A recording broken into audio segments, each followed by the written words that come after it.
नाकावरच्या रागाला औषध काय, गालावरच्या फुग्यांचं म्हणणं तरी काय. नाकावरच्या रागाला औषध काय, गालावरच्या फुग्यांचं म्हणणं तरी काय.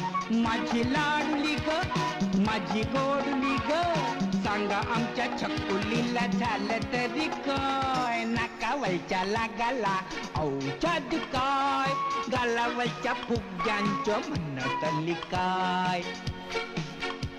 त्याचं काय झालं, एक होती मुलगी, एकदा की नाही ती जाम रुसली, जाम रुसली, जाम रुसली, कोपऱ्यात जाऊन बसली. काही केल्या हसेना, कुणाशी बोलेना,